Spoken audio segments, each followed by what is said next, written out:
എൻ്റെ എല്ലാ പ്രിയ മലയാളി സുഹൃത്തുക്കൾക്കും നമ്മുടെ ചാനൽ ഇംഗ്ലീഷ് മാസ്റ്ററിലേക്ക് സ്വാഗതം. ഇന്നത്തെ ലെസൺ നമ്പർ 2. ഇന്ന് ഞാൻ നിങ്ങളെ പരിചയപ്പെടുത്തുവാൻ പോകുന്ന പ്രിപ്പോസിഷൻസ് എന്താണ് എന്നാണ്. ഇത് നമ്മൾ കാണുമ്പോഴും കേൾക്കുമ്പോഴും വളരെ ചെറിയ വാക്കുകളായി തോന്നുമെങ്കിലും നമുക്ക് ഒരു ഭാഷയിൽ പ്രത്യേകിച്ച് ഇംഗ്ലീഷ് സംസാരിക്കുവാൻ നമുക്ക് വളരെ അത്യാവശ്യമാണ്.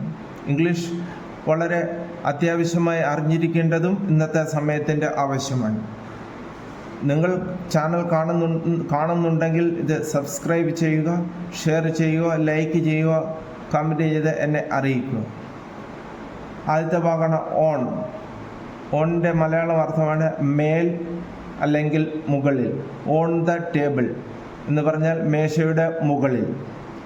ഇൻ എന്ന് പറഞ്ഞാൽ ഇൽ അല്ലെങ്കിൽ അകത്ത്. എൻ്റെ മലയാളം നിങ്ങൾക്ക് മനസ്സിലാവുന്നുണ്ടെന്ന് ഞാൻ വിശ്വസിക്കുന്നു.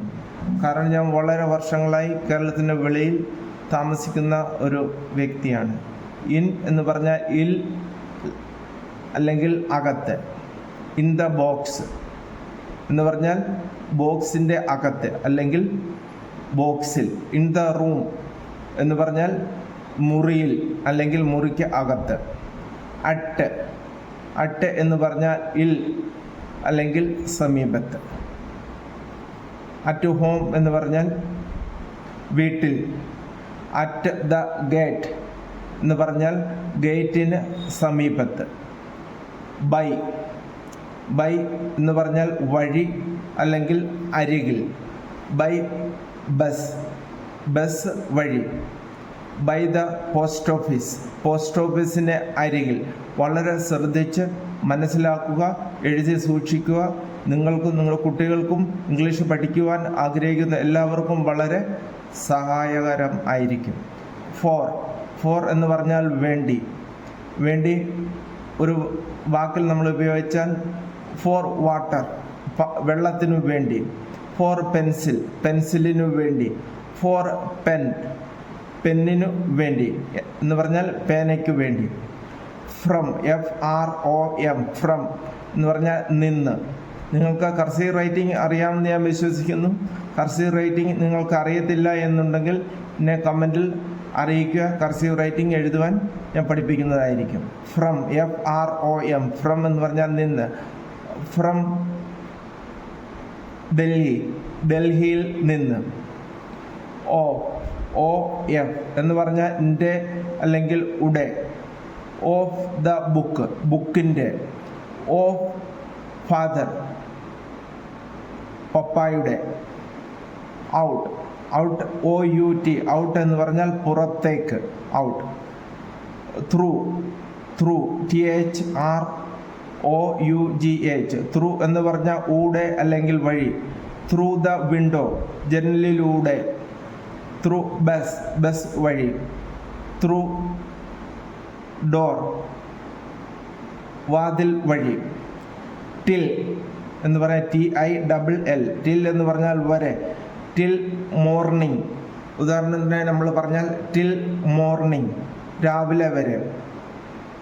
ടിൽ 3 o'clock 3 മണി വരെ. നിങ്ങൾക്ക് മലയാളം എൻ്റെ മനസ്സിലാവുന്നുണ്ടെന്ന് ഞാൻ വിശ്വസിക്കുന്നു. വാക്കുകൾ വളരെ ശ്രദ്ധിച്ച് എഴുതി പഠിക്കുക. എല്ലാവർക്കും പ്രയോജനപ്പെടുന്നതാണ്. കോമ്പറ്റീഷൻ എക്സാമിനേഷനൊക്കെ പങ്കെടുക്കുന്നവർക്ക് വളരെ ഉപകാരപ്രദമായിരിക്കും. അപ്പ് അപ്പ് എന്ന് പറഞ്ഞാൽ മുകളിലേക്ക് അപ്പ്. അണ്ടർ എന്ന് പറഞ്ഞാൽ കീഴിൽ. UNDER അണ്ടർ എന്ന് പറഞ്ഞാൽ കീഴിൽ. അണ്ടർ ദ ടേബിൾ എന്ന് പറഞ്ഞാൽ മേശയുടെ കീഴിൽ. അണ്ടർ ദ ചെയർ എന്ന് പറഞ്ഞാൽ കസേരയുടെ കീഴിൽ. അബൌട്ട് അബൌട്ട് എന്ന് പറഞ്ഞാൽ കുറിച്ച്. അബൌട്ട് സ്കൂൾ വിദ്യാലയത്തെ കുറിച്ച്. അബൌട്ട് ദ ടെമ്പിൾ അമ്പലത്തിനെ കുറിച്ച്. അബൌട്ട് ദ മാർക്കറ്റിനെ കുറിച്ച്. ബിഹൈൻഡ് BEHIND ബിഹൈൻഡ് എന്ന് പറഞ്ഞാൽ പിന്നിൽ. ബിഹൈൻഡ് ദ ഹോം വീടിന് പിന്നിൽ. ബിഹൈൻഡ് ദ സ്കൂളിന് പിന്നിൽ. ബിലോ BELOW ബിലോ എന്ന് പറഞ്ഞാൽ താഴെ. ബിലോ ദ സ്ട്രീറ്റ് എന്ന് പറഞ്ഞാൽ നമ്മുടെ സ്ട്രീറ്റിന് താഴെ. ബിലോ ദ ടേബിൾ എന്ന് പറഞ്ഞാൽ ടേബിളിന് താഴെ. എബവ്, ABOVE, എബവ് എന്ന് പറഞ്ഞാൽ മുകളിൽ എന്ന് വെച്ചാൽ എബവ് ദ ടേബിൾ എന്ന് പറഞ്ഞാൽ ടേബിളിന് മുകളിൽ. അത് ടേബിളിലെ മണ്ടയ്ക്ക് മുട്ടുകയുമില്ല, കുറച്ച് മുകളിലായി തൂങ്ങിക്കിടക്കുന്ന അവസ്ഥയിൽ, മുകളിൽ എബവ്. അക്രോസ് കുറുകെ അല്ലെങ്കിൽ മറുവശത്ത്. There is a bridge across the river. നദിയുടെ കുറുകെ ഒരു പാലം ഉണ്ട്. Among, ഇടയിൽ. എന്ന് പറഞ്ഞാൽ രണ്ടിൽ കൂടുതൽ ആളുകൾക്ക് ഇടയിൽ. സ്കൂളുകളിൽ കുട്ടികൾ അവരുടെ ജന്മദിവസത്തിൽ ചോക്ലേറ്റുകൾ വിതരണം ചെയ്യാറുണ്ട്. മൊത്തം ക്ലാസ്സിൽ 25 കുട്ടികളുണ്ടെങ്കിൽ അവർക്കിടയിൽ ഡിസ്ട്രിബ്യൂട്ട് ചെയ്യാനാണെങ്കിൽ നമ്മൾ എമോങ് ഉപയോഗിക്കുന്നത്. എമോങ് ദ സ്റ്റുഡൻസ്, വിദ്യാർത്ഥികളുടെ ഇടയിൽ. അലോങ്, നീളെ അല്ലെങ്കിൽ കൂടെ. അലോങ് ദ റോഡ് എന്ന് പറഞ്ഞാൽ റോഡിൽ സൈഡിൽ കൂടെ, നീളെ. അറൗണ്ട്, ചുറ്റും. അറൗണ്ട് ദ ഹൗസ് എന്ന് പറഞ്ഞാൽ വീടിന് ചുറ്റും. വളരെ ശ്രദ്ധിച്ച് കേൾക്കുകയും വീഡിയോ പോസ്റ്റ് ചെയ്ത് എല്ലാ വാക്കുകൾ പഠിക്കുകയും എഴുതുകയും പഠിക്കുകയും ചെയ്യുക. കർസീവ് റൈറ്റിംഗ് അറിയത്തില്ല എന്നുണ്ടെങ്കിൽ എന്നെ കമൻറ്റിലൂടെ അറിയിക്കുക. ബിഫോർ, BEFORE, ബിഫോർ എന്ന് പറഞ്ഞാൽ മുമ്പ്. ബിഫോർ എന്ന് പറഞ്ഞാൽ മുമ്പ്. ബിറ്റ്വീൻ, BETWEEN, ബിറ്റ്വീൻ എന്ന് വെച്ചാൽ ഇടയിൽ, രണ്ട് ആളുകൾക്കിടയിൽ. ബിറ്റ്വീനും എമോങ്ങും വളരെ ശ്രദ്ധിച്ച് ഉപയോഗിക്കേണ്ടതാണ്. രണ്ട് വ്യക്തികൾക്കിടയിൽ എന്തെങ്കിലും നമ്മൾ കൊടുക്കാൻ ആഗ്രഹിക്കുന്നുണ്ടെങ്കിൽ, നമ്മൾ പറയുന്ന വിതരണം ചെയ്യാൻ ആഗ്രഹിക്കുന്നുണ്ടെങ്കിൽ നമ്മൾ പറയുന്നത് distribute between Arun and Soman. സോമനും അരുണിനും ഇടയിൽ ഇത് വീതിക്കുക. ഡിസ്ട്രിബ്യൂട്ട് എന്ന് പറഞ്ഞാൽ വീതിക്കുക. അത്യാവശ്യമായി അറിഞ്ഞിരിക്കേണ്ട ഇംഗ്ലീഷും അതിൻ്റെ മലയാളം വാക്കുകളും വരുന്ന ക്ലാസ്സുകളിൽ നിങ്ങളെ അറിയിക്കുന്നതായിരിക്കും. ബിസൈഡ് എന്ന് പറഞ്ഞാൽ അരികിൽ. ബിസൈഡ്, അരികിൽ. ബിസൈഡ് ദ സ്കൂൾ, സ്കൂളിന് അരികിൽ. ബിസൈഡ് ദ ഷോപ്പ്, കടയുടെ അരികിൽ. ഇൻസൈഡ്, കർസീവ് അറിയാമല്ലോ, INSIDE, ഇൻസൈഡ് എന്ന് പറഞ്ഞാൽ അകത്ത്. ഔട്ട്സൈഡ്, ഇതിൻ്റെ ഓപ്പോസിറ്റ് ആണ് ഔട്ട്സൈഡ് എന്ന് പറഞ്ഞാൽ പുറത്ത്. വിത്ത് ഇൻ എന്ന് വെച്ചാൽ ഉള്ളിൽ അല്ലെങ്കിൽ എന്തെങ്കിലും പരിധിക്ക് ഉള്ളിൽ.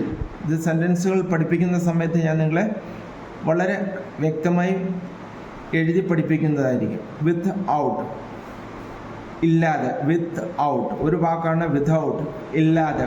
ഇത് നമ്മൾ മിക്കവാറും ഡെയിലി യൂസ് ചെയ്യുന്നതായിരിക്കും. വിതൗട്ട് വാട്ടർ, വെള്ളം ഇല്ലാതെ. വിതൗട്ട് ക്ലോത്ത്സ്, തുണി ഇല്ലാതെ. വിതൗട്ട് പ്ലാന്റ്സ്, സസ്യങ്ങൾ ഇല്ലാതെ. വിതൗട്ട് പെൻ, പേന ഇല്ലാതെ. വിതൗട്ട് പെൻസിൽ ഇല്ലാതെ. വിതൗട്ട് ബോട്ടിൽ ഇല്ലാതെ. വിതൗട്ട് ബാഗ് ഇല്ലാതെ. ഇത് നമ്മൾ ഡെയിലി ലൈഫിൽ വളരെ അധികം പ്രാവശ്യം ഉപയോഗിക്കുന്ന ഒന്നാണ്. നിങ്ങളും നിങ്ങളുടെ കുട്ടികളോടും പറയുക, ഈ ചാനൽ സബ്സ്ക്രൈബ് ചെയ്ത് പഠിക്കുക, എഴുതി പഠിക്കുക. ഇംഗ്ലീഷ് പഠിക്കേണ്ടത് ഇന്നത്തെ സമയത്തിൻ്റെ വളരെ അത്യാവശ്യമാണ്. ബിയോണ്ട്, അതിനപ്പുറം. ബിയോണ്ട്, BEYOND, ബിയോണ്ട്, അതിനപ്പുറം. ബിയോണ്ട് മൈ എബിലിറ്റി എന്ന് പറഞ്ഞാൽ കഴിവ്. ബിയോണ്ട് മൈ എന്ന് പറഞ്ഞാൽ എൻ്റെ. ബിയോണ്ട് മൈ എബിലിറ്റി, എൻ്റെ കഴിവിന് അപ്പുറം. ഇതൊക്കെ നോക്കുക. ഓവർ, മുകളിൽ കടന്ന്. ഓവർ, മുകളിൽ കടന്ന്. പിന്നെ വേറൊരു ഒരു അർത്ഥം കൂടെ ഉണ്ട്. ഓവർ എന്ന് വെച്ചാൽ അവസാനിക്കുക.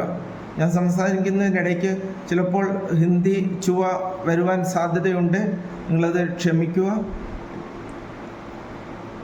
ഇന്നത്തെ ലെസൺ പ്രിപ്പോസിഷനാണ്, ലെസൺ നമ്പർ 2 നിങ്ങൾ എല്ലാവരും ഇത് ദയവായി കാണുക, സബ്സ്ക്രൈബ് ചെയ്യുക, അറിയാവുന്നവർക്കൊക്കെ ഷെയർ ചെയ്യുക, ലൈക്ക് ചെയ്യുക. വളരെ അത്യാവശ്യമായി ഇംഗ്ലീഷ് സംസാരിക്കുവാൻ വേണ്ട കുറച്ച് ചെറിയ വാക്കുകളാണ് വരുന്ന 2-3 പാഠങ്ങളിൽ നിങ്ങളെ ഞാൻ പഠിപ്പിക്കുന്നത്.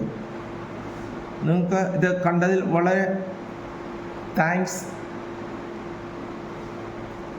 അടുത്ത പാഠത്തിനായി കാത്തിരിക്കുക. നമസ്കാരം.